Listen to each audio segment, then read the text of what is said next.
inside now of Francois Habib. Asks the question. Francois gives him just enough. They give each other just enough as Francois looks to the inside again on the 29.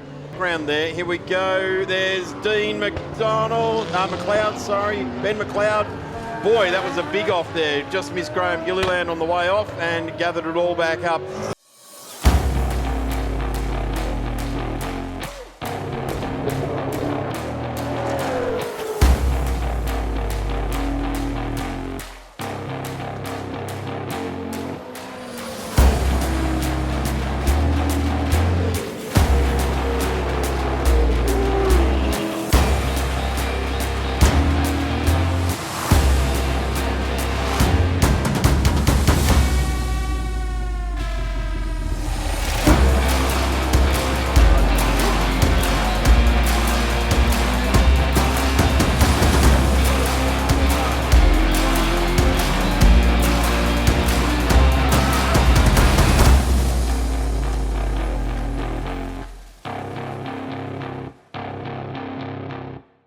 Not there. No, there's doesn't look like he's made it out there. No, he's not. Brian Finn's next. Graham Gilliland, the 20B Rotary, right in the middle of our screen there. It will be fast.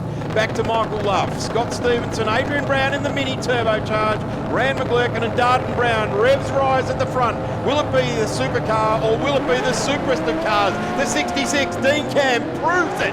Off the line, bang, he goes. The 97 of Ippolito gets away beautifully as well. Travis Condon, clean air, but have a look, he's coming up through the dirty stuff, right down the left-hand side of the track, disappears back in. Cam takes the lead. Round one, turn one for the Victorian Sports Sedans, the Groove Train Eastland event. Slots into P1. No stranger to winning races in the Victorian Championship. Stoopman bouncing it off the curbs there. Commodore behind, keeping it all together. That's the 97 at Toledo. Got a great start there. There's Brett Hickey. Winds up the turbo on that Honda. Graham Gilliland's got himself some positions. There's that awesome little mini of Adrian Reed. I tell you what, they pack some stuff in the engine bay of that mini, Darren. Yeah, there's not a lot of room in a mini, and anyone with a sports sedan mini does well to get everything required. And they've got turbo in there as well, just to make it there difficult. was probably a 300mm spare or something to whack the turbo in there. I'll tell you what, like Dean Cam, you've got to give him credit for his starts. I remember he said to me, hold me up off the start, and I said, are you kidding me, mate?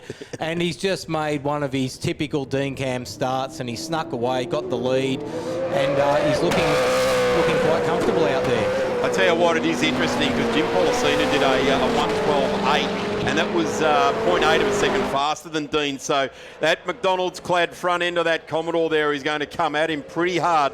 Lots and lots of data for an ex-supercar here from many, many years of supercars doing laps. This is the thing with sports sedans. They're so bespoke, you can't call on anyone else's data to help you, can you? No, every car's got its strengths and weaknesses. It was interesting there just to see Dean Cam just blocking a bit of fresh air down the straight, so he probably doesn't need to be defending so hard. But yeah, oh gee, that's tight through turn 4 up onto the curb. Yeah, that's exactly right, particularly when you've got ex-supercars out there. You know, there'll be certain corners where the Policina car's probably cornering a little bit quicker than Dean's car, but one of the things with Dean's car is it gets going well in a straight line, so he's probably pretty safe down the straights now that he's got the lead. How cool is it to see Alan Nash back in that Jack Daniels liveried Commodore there as well, but he has got Travis Condon all over the back of him. This guy comes with so much energy to the racetrack. He wants to be at the pointy end of the field, and has there ever been a Corolla with so much mumbo that drove round the outside of a supercar like that? And Travis in car number 8, the soda blasting entry. What a ripping little Corolla. It leaves number 11s out of every corner. Yeah, he drives it really well, Travis, and yeah, I've got a little bit to do with Travis and that car, more from advice point of view, and it's a pretty rapid little car, and what I can tell you is he's building a new one that's hopefully going to be a bit quicker than this one. So just watching there as well, Brett Dickey's making his way back up through the field. And there's the Nash car as well. Brian Finn's going through on him there. I wonder if there's an issue with the JD number 11 car there. It's a Perkins Engineering chassis. Here comes McLeod. It looks like a supercar, but it's actually a bespoke sports sedan. So don't be confused. Michael Luff That was the white Commodore we saw over on driver's left at the start. He's going very well at all. Indeed, have a look at Kevin Stupman. There's hardly a race car that he hasn't strapped himself into. Famous for HQs and saloon cars. Awesome in improved production. I think this car, he might have a separate improved production Evo that he uses, but boy, oh boy, it's one of those turbo cars. Oh, Graham Gilliland goes around in the Melton Bodyworks entry, G&G engineering outfit. Bollard's direct blazing across the front of his RX-7. That's a shame. There's Adrian Reed. Let's see how stable this thing is. It's a square. It's as wide as it is long. I'm just noticing there Kevin Stupman actually dropping down through the order there. It looked like just as we went out of shot there that he had a bit of a problem and Brett was getting around him. So sounds like he's coming to the pit. So that's a real shame for Stupman. We just... you gave him the commentator's curse. Well, Kev will probably have a HQ and a saloon car here this weekend as well, so he won't miss out on laps. Fastest lap to Dean Cam, a 1:13.51. We're quite a way off what is the Sports Sedan lap record here at Sandown, which keeps it moving over the last little while. It's Thomas Randall landed it at this race meeting last year, and it's now 107.44. So I don't need to tell you, that's 6 seconds away from where we are currently. So when you start to look at that, of course, that car was shod with a very special sticky set of Michelins on it on that day. But certainly it is that's a national level car that was coming here to hunt lap records, clearly. Yeah, 100%. I mean, special tyres, special car and special driver. You know, that's what a professional driver does in a good car. You know, that's...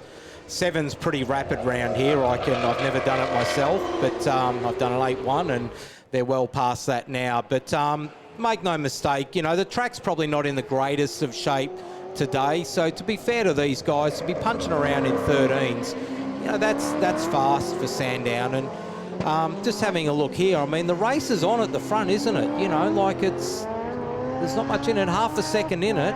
Half a second in here, Dean Cam is in front of Jim Policina in his own right. He's not holding him up in any way, stretch of the imagination here. There's a good gap.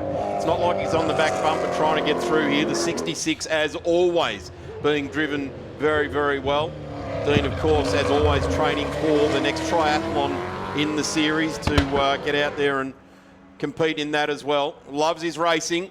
Saw him talking to Rowan Ambrose, a couple of guys that raced RX-7s in the old club car days together this morning. Of course, Cadell Ambrose is the reigning champion in XLs. Can't wait to see what's next in Cadell's career. Really looking forward, and I think he had a drive of Tony Grove's Mark car, which is a sports sedan, and maybe we might see him in this. But Dean doing a tremendous job. Geez, he's had some laps in this car over time. He raced back in the Kerrick series, in the Kerrick's National Sports Sedan, travelled the countryside. Here's Brett Dickey now, currently in 4th. He's made up 2 spots from 6th.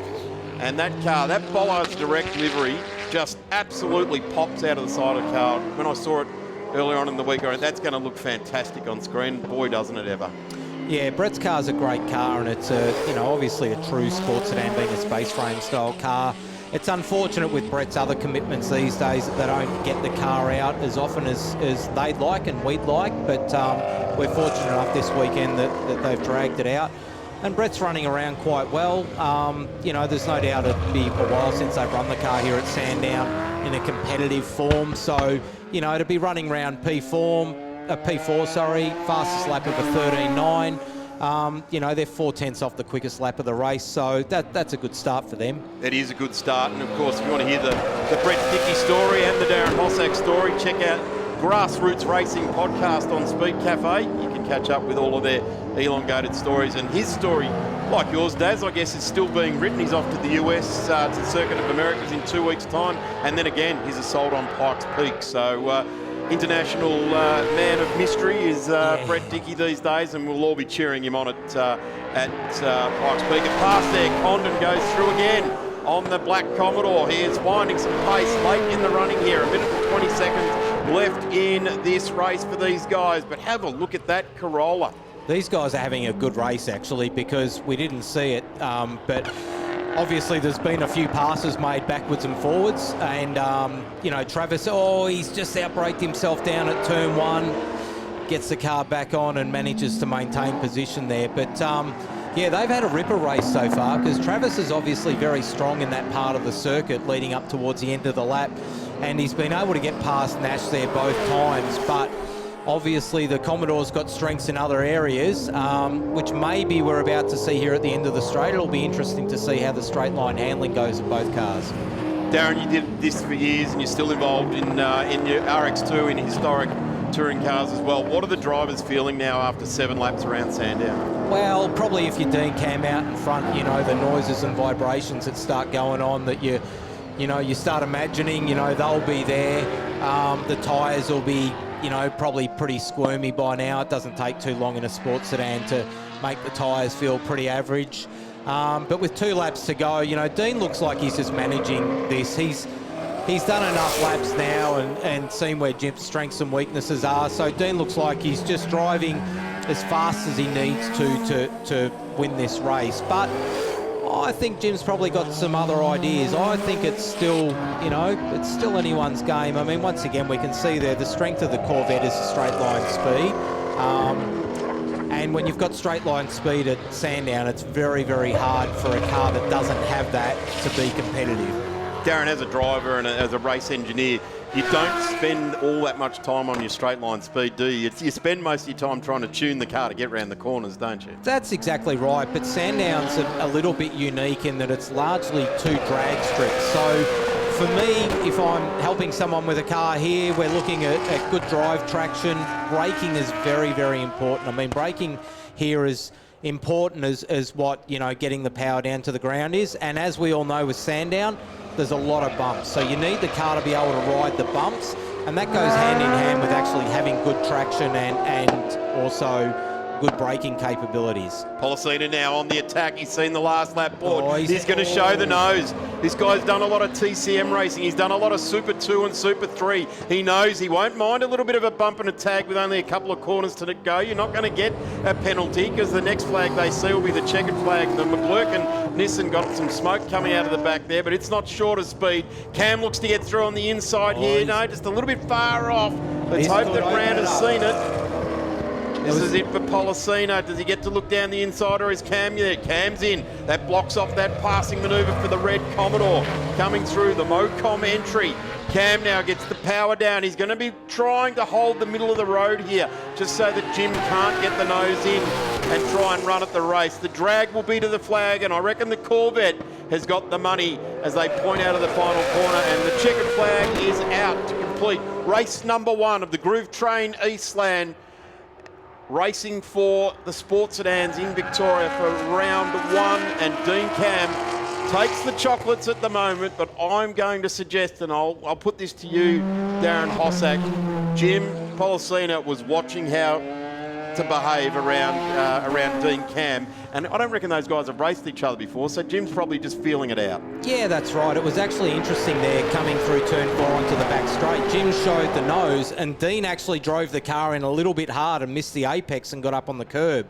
And that hurt his exit of turn 4, and Jim then actually had a good run onto the back straight. But what Dean Cam did well there is he used the lap car to his advantage to pretty much shut down any passing move that Jim could put on, knowing that his drive traction and horsepower was superior to what Jim had. He did all he had to do there to win the race. Graham Gilliland in the 20B RX7. Love the sound of this car. It's the only rotary we've got out there this weekend. I believe there's a couple more going to be joining us throughout this season. But that 20B scream, just magnificent. 787, 767B Mazda Le Mans cars sound pretty much the same. Dean Cam takes the win to Jim Policina.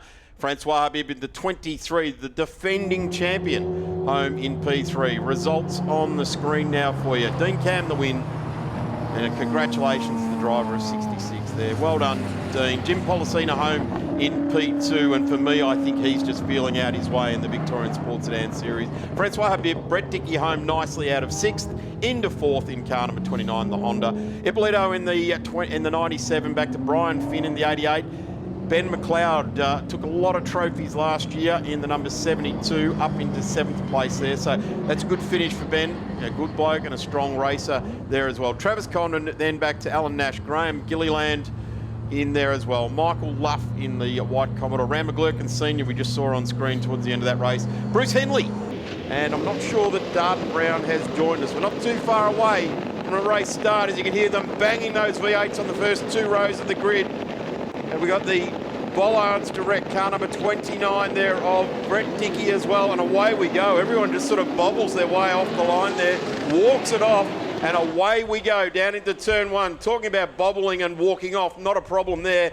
Power down for the Corvette as they head down into turn 1. Francois Habib looks to the inside. Ippolito up on the outside there. They're going to go 2 Commodores side by side. Ippolito in the 97, power down. Gee, that's working well for him this weekend. Brett Dickey just struggling to get the turbo off the line there. He's North American bound. He's going to give them a lesson on how to go racing at the Circuit of the Americas in the next couple of weeks. And there goes Travis Condon. He's made up a couple of spots. Ben McLeod, Michael Luff, he's pushed hard. There's Lynch, Adrian Reed in the little mini there. Have a look at that. Callum, welcome to Sports Sedans for 2024. Good morning, Darren. Good morning, everybody. I'll let you catch your breath now. This is a good start for the Sports Sedans field. Francois Habib we saw at turn 3. He had the tail of that car in all sorts, wagging the tail as he came out of turn 3 there. So cold tyres, cold brakes. It takes a long time, or it takes a little bit of time, a few laps for the temperatures to come up into their optimal window. Of course, a majority of the field, if not the entire field, are running on the slick tyres as well, and it's not too far in duration for this race. Have a go, that Corolla being thrown over the high curbs here at Sandown Motor Raceway. Very good morning to everybody who are tuning in from home, but for everyone who are in the vicinity close to Sandown Raceway, we encourage you to come down and get your tickets from the gate if you want to come and see motorsport up close and personal. Brett Dickey on screen here, as you alluded to, Darren. He'll be headed to North America as he has done so for the last few seasons, and he's all over the back of Habib as well. So that Dodo coming through turn 4. This is a beautiful shot as well. We should point out the wonderful initiatives being brought to this weekend by the crew at Blendline TV, working hard to bring you these wonderful pictures of what is the best state racing series in Australia. Brett Dickey now all over the back of Francois Habib, showing a good turn of speed. We're talking a 4-cylinder turbocharged car here. These 2 cars up in front, north of 650 horsepower, and I'm probably selling them a fair way short there as well. But the Dodo car there is a full-spec supercar of the era. The car in front, the 97, is a sports sedan. It might look like a supercar type of era, but no, it is a true sports sedan out there. And have a look at that little Honda hiding in behind the Habib car. He'll probably start to look out and get some fresh air. And the turbo winds up, draws alongside Brett Dickey, and the Bollards Direct entry charges up the outside there. Francois Habib is not going to capitulate. He's going to have to work harder than that in the Honda Prelude to get around there, but the Bollards Direct car is absolutely working underneath Brett now. Had some boosting issues over the last couple of seasons, but the car looks to be working well. We'll see as he gets the power down there. Francois has gone tight on turn 4, so let's hope that Brett can flow the Honda a bit better. Here comes Travis Condon. Before you know it, he'll be on the back of him. This is now our race leader.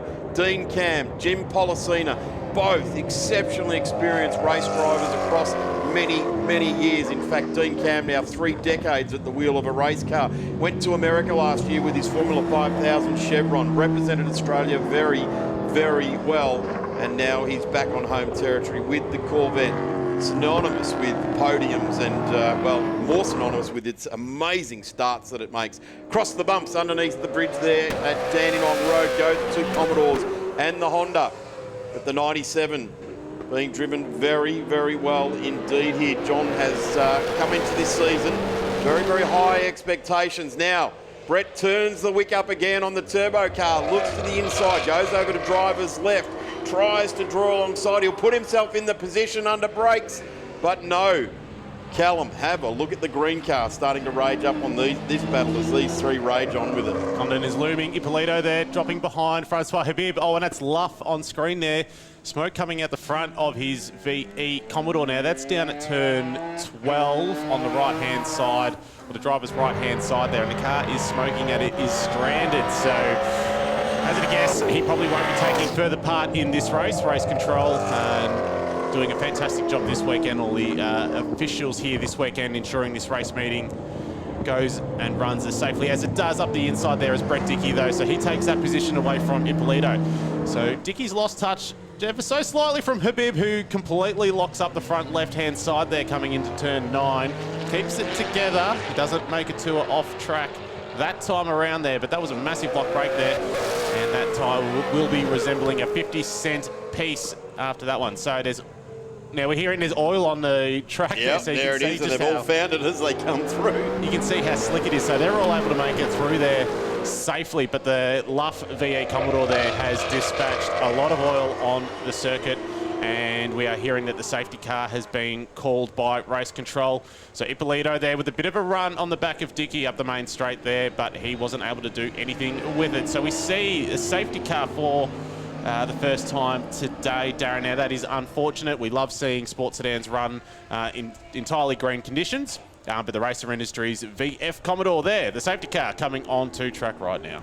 So that's a shame that we've nullified this race for, let's hope it's just a clip and run to get the Michael Luff car out there. They may also have to do a little bit about the oil down at turns 11, 12. Didn't make it to 13, but on around 10, 11 and 12 as Stevenson comes onto the straight in the Henley RX8. There's the car number 35, Michael Luff, who's stranded there. Adrian Reed in that amazing little Mini. It's as wide as it is long as it is high. We'll probably go close to calling it a Rubik's Cube almost, the way it... Yeah, cube is the right... I see you brushed up on your... Sorry, on your shapes before you... I did. I've come the 3D shapes. I'm truly across that. Interestingly enough on that last lap, though, the 97, John Ippolito going back 2 spots. So he was hanging on to it.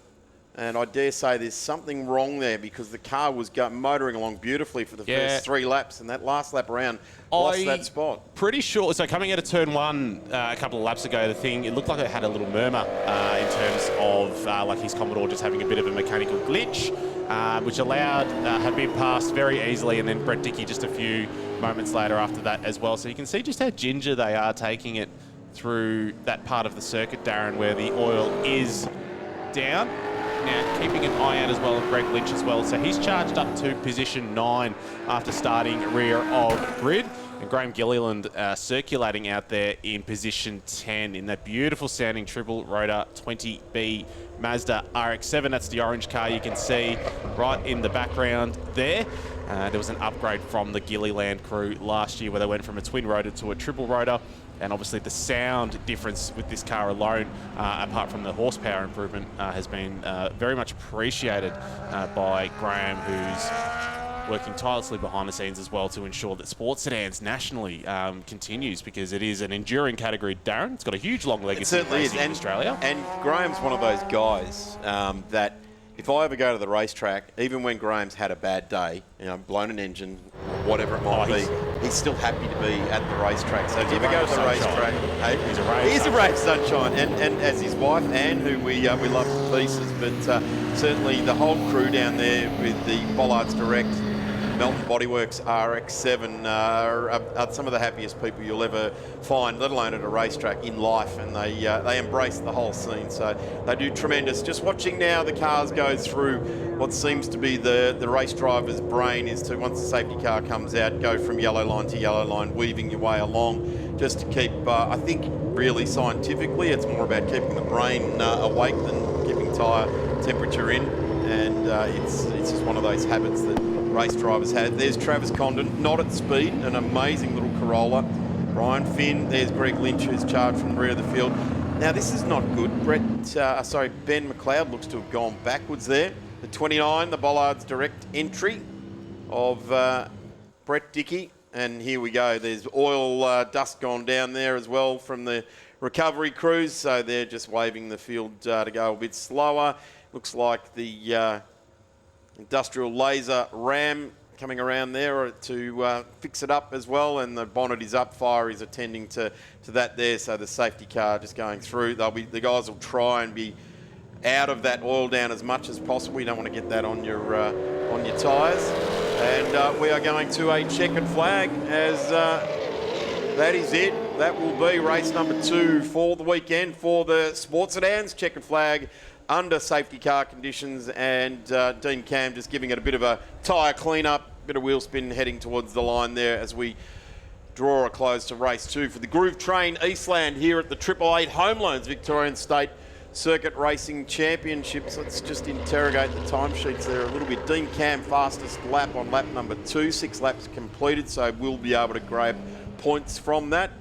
113.18 to Dean Cam, fastest car on track, and a 113.29 to Jim Policina, and everyone else sort of slower around the 114s. Brett Dickey at 114.8. Francois Habib ultimately home in third on the podium there, so his total defence continues to go okay. And just on screen now ran McGlurkin Senior in that 350Z as well. Had smoke coming off that car yesterday, but making it through under safety car conditions. Here it is, final results for race 2 for the weekend. Of course, remember, there's only a little bit of time left for you to get down to the paddock office down there to get your tickets in the Metabo raffle. 1 for $5, 3 for $10, or the David Amor 6 for $20 special. Dean Cam to Jim Policina takes out 1 and 2. Francois Bibb home in 3rd place. Brett Dickey, John Ippolito, Travis Condon home in 6th. Brian Finn, Greg Lynch coming from rear of field, ultimately finishing in 8th there. Double duties this weekend. Ben McLeod. Then we go to the Bruce Hentley car by Stevenson here today. And good on board there. Looks like the Honda of Brett Dickey just in the background. Alan Nash, Kevin Snooper didn't start brand and stuff. Strong vibes in the paddock. Fantastic to be here. And it is a beautiful summer's day as the revs rise for the sports sedans to get underway right now. Dean Cam gets a fantastic launch there, so he'll have the initial jump on Policina as they go down towards turn 1. And have a look at the horsepower of the Corvette coming through the heat haze. Francois Habib sitting back in position 3. John Ippolito now having a look up the inside in the number 97 Senator. Running 2 wide coming through there, giving each other plenty of room is the pair of Commodores. Brett Dickey there looming in the background as well in the prelude with Condon just behind in the green Toyota Corolla. Huge variety of cars here this weekend coming through turn 4 for the first time. And it looks like a bit close coming together there between McLeod and Greg Lynch. They're coming up the back straight here. This is a good comparison between 2 completely different machines. You've got the turbo 4-pot in the Honda Prelude of Brett Dickey sailing up the inside there. Drops it down a gear into the fast left-hander at turn 6, 7 and 8. Taking it nice and easy early on as the tyres continue to come up to temperature and into the left-hander at turn 9 there. So Brett Dickey, you can hear the bit of the turbo lag there as well with the Prelude as the turbo spools up and comes onto full song here. So Dean Cam, he's got a few car lengths over Jim Policina as they come onto the main straight, but there's still just under 8 minutes remaining in this race, Darren. Good start there for Dean, as always. Jim Policina in hot pursuit. Francois Habib follows on. The Prelude now starting to wind up with Brett Dickey. Got through in a straight line on the 97 of John Ippolito. He gets through, but looking in the background there, here we go. There's Dean Ben McLeod. Boy, that was a big off there. Just missed Graham Gilliland on the way off and gathered it all back up. Bit of a troubled run. In fact, we've never seen Ben have a troubled run. They had an alternator issue. Yesterday, they had one of the strangest issues you've ever seen with their brakes there as well. I'll leave you to go and talk to him to field that story. So suffice to say, these guys have never had mechanical problems this weekend. They've just had a couple that have held them out. An alternator, of all things, gave up on the marshalling area before race 1 today. There is the orange machine, car number 21 from Melton Bodyworks, G&G Engineering and Bollards Direct. Graham Gilliland, a little bit of overrun fumes out of the back of that car, which can be a feature of an injected rotary. A bit of raw fuel just getting out the back there. No flames, but certainly Graham slung the 20B inboard. It's probably one of the quickest changeovers of engine configuration that I've ever seen. They've gone from the twin rotor to the triple, and within 6 months they were back racing again. Yes, albeit in a development process, but as Graham says, why not develop it at a race meeting and have some fun doing it? The 29, the Bollards Direct, car of Brett Dickey now, starting to get into it. And hear that turbocharger really starting to take effect on the induction of this car. Really sneaks up on you once that turbo is going, takes all the sound out of the exhaust, and you get this lovely turbo sound as we climb back up the hill. There goes Brett, right behind Travis Condon, joins in the party here. Here's our race leader, Jim Policina again, waiting in the background there. We've only got 6 minutes left in this race, so Jim probably wants to start to produce the lap times to threaten here. As Brett Dickey, let's have a look at his time of 1:14.9. A 1:14.2 is what Jim Policina has done on lap number 2, and that's the fastest of the 3 laps so far. I love that camera shot on the back straight, Darren. It gives you a great example of the different engine makes that make up the Sports Sedans field. And there, Policina's made some solid ground on the back of Dean Cam. But the horsepower advantage for the Corvette, that massive menacing engine under the bonnet, just means he can pull out ever so slightly going down towards turn 1 and leave Policina for dead. But it's through the twisty stuff where Policina makes up the ground once again. So this is a tantalising, tasty prospect of a race, Darren. And here you got Greg Lynch coming through as well. He's going to make a pass on Graham Gilliland as they come up to turn 1. Here at turn 4, however, here's that camera shot I was talking to you before about, Darren. So as the cars come streaming past, you can hear the differences. Obviously, slightly different V8s through there, but the 4-cylinder of the Prelude with Brett Dickey streaming past as well sounds absolutely on song. So I love the variety, and I love the technical mayhem, I guess you'd have to say it is, with sports sedans to achieve the speeds that they do. Policina, as supercars are designed to do so, they are very comfortable bashing over the high curbs at the Sandown International Raceway. Dean Cam's car, on the other hand, maybe not quite so comfortable over the massive bumps as Jim Policina. So it's great to see how they both make their generate their speeds in terms of an overall lap.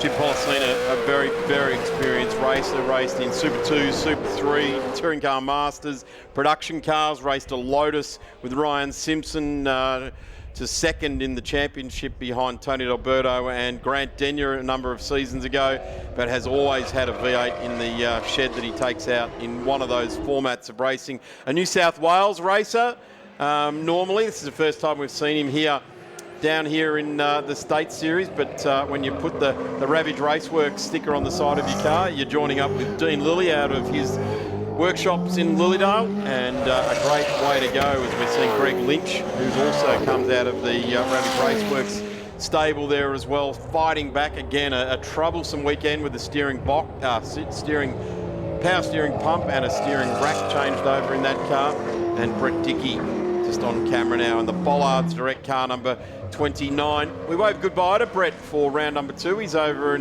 at the Circuit of Americas competing for the Project Imports outfit and representing them very, very well all the way to Pikes Peak again this year. His challenge at Pikes going in again this year, had a great run up there last year. They've done some more things to make the car go better, and this is the big challenge now for Ben McLeod. Graham Gilliland getting breathed down his neck by the driver of number 72. Gathered it all back up there, Ben. In fact, this is the first time I've seen even any dust on his car. Callum, the car normally, I'm not saying it doesn't look immaculate, but has that got dust on it? Come on, Ben. Yeah, he's going to have to bust out the chamois at the end of this race, unfortunately. Beautiful looking Commodore, and he's got a bit of a run coming down the main straight. Gilliland covers him off to the left-hand side. It'll be good to see just how many ponies are underneath the bonnet of that RX-7 now. It's rocking a 20B. Greg Lynch in the foreground there just going through as well.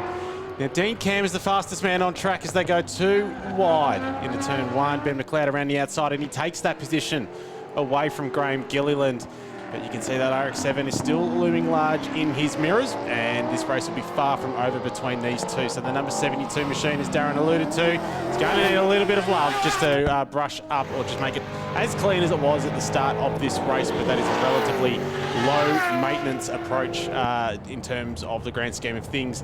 Now here you've got 2 Commodores on screen. This is Finn from Greg Lynch. So Finn is currently in the number 88 VS Commodore, just ahead of the number 22 BT Commodore. And yes, that car of Greg Lynch, prepared by Ravage Raceworks. That car is stickered to look like Craig Lowndes' car from the late 90s. Enormous amount of success from the Holden Racing team in the V8 Supercars Championship back in that day. And Greg Lynch has got a bit of a run on him as well. That car of Greg Lynch sounds amazing. It's got a very robust V8 underneath the bonnet, and it's one of the best sounding cars here this weekend out of all the categories, Darren, in my opinion. It certainly is something different, the power plant they've got in that car. It is a sports sedan. It's a floor pan type of car.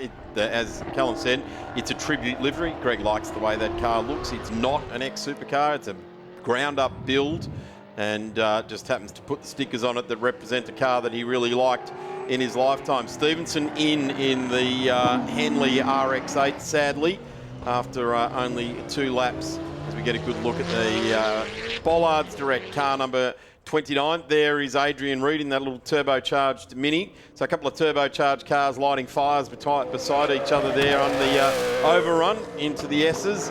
Around through 12, the little kink of 13, and that completes the lap here at Sandown International Motor Raceway. And it is Dean Cam over Jim Policina now, and that's out over to 3 seconds. So Dean has managed to ramp it up. Fastest lap of the race to Cam at a 1:13.88. We've got 2 laps to go now. Getting a really good look at the Bollards Direct outfit there of Brett Dickey, company he works for on any other day of the week that he's not at the racetrack. And again today welcoming his new daughter to the racetrack. Absolutely wrapped yesterday. Had his little girl in his arms. He had his racetrack in the shed there, race car in the shed there, and just the best day at the racetrack. And good on you, Brett. You deserve it, mate, as he goes up the inside now of Francois Habib. Asks the question. Francois gives him just enough. They give each other just enough as Francois looks to the inside again on the 29. And Brett Dickey has just got this turbo thing wound up nicely now. Jesus, a little bit cheeky from the two of them there, but as they both went wide and off beyond the track limits, I dare say that would be Brett Dickey's position for the remainder of this race. So that was for position 3. Great little move there by Brett Dickey. He'd been looming large for the last few laps as Dean Cam kicks off the final lap of the race in that number 66 Corvette. Nice and under control. That's exactly how he likes to operate. Relatively low stress race for the Corvette pilots. Dean Cam doing a brilliant job, and as Darren said, 2.8 seconds between positions 1 and 2. Groove Train Eastland on the front windscreen. Here comes Policina, sailing through there at turn 4 from Brett Dickey from Francois Habib. So this has been a very spirited race for the sports sedans, Darren, and you can see just how warm it is out there. It's only 24 degrees, so it looks a lot warmer on screen than it is, but it's considerably hotter inside of the cabins of these sports sedans, these bespoke race cars with massive race engines. Let me tell you, when you've got 900 degrees of extractor sitting right next to you in Dean Cam's case, or even in Brett Dickey's case, the temperature coming off that turbocharger, which spools up red hot, and you know you're into it. The supercars, we know how hot they get around the pedals and things like that with the heat of the exhaust. But boy, oh boy, if you want them, and say it with a lisp, it sounds like 3 from 3, but it's 3 from 3 for car number 66, which is a multiplication of 3 as well. So Dean Cam gets through there very, very nicely indeed and takes another victory in the Groove Train Eastland Victorian Sports Sedans Series. Darren brushing up on his maths. Up the inside, McLeod with a late move there. Up the inside of Greg Lynch. That's a great position. Clinical exchange there. Ben McLeod absolutely lights up the rear of that Commodore as he tries to get that power plant down. Trying to get as much traction as possible through there. And that was a great move at the same corner where he had an unfortunate mistake. Can he make another position though on Finn as they come on to the main straight? Racing towards the checkered flag, but it isn't quite enough time there. So that is Ben McLeod up into position 7, capitalising on that position change from Greg Lynch. Lynch is home in position 8, and Graham Gilliland across the line there in position 9. Now, John Ippolito is the only other car that we're waiting to cross the start-finish line, and you can see there he's actually pulled up. He's parked up on the left-hand side on the back straight, just beyond our camera point there. So that's unfortunate for John Ippolito. That's another very impressive floor pan style sports sedan. Travis Condon giving him plenty of room, but here is confirmation on screen, Darren.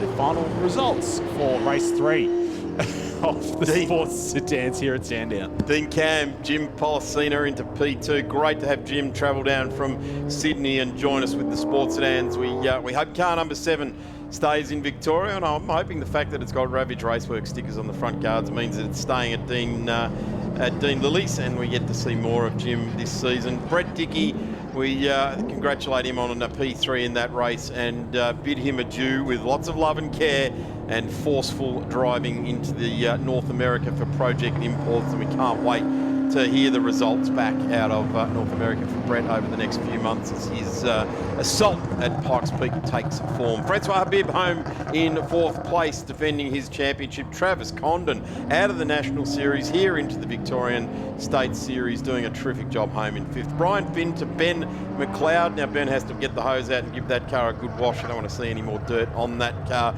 for the rest of the season. Greg Lynch, a torrid day weekend at the racetrack. Graham Gilliland gets home proudly there in 9th place to Greg Lynch, Adrian Reed, and that was our final finisher. Stevenson didn't finish in the number 67.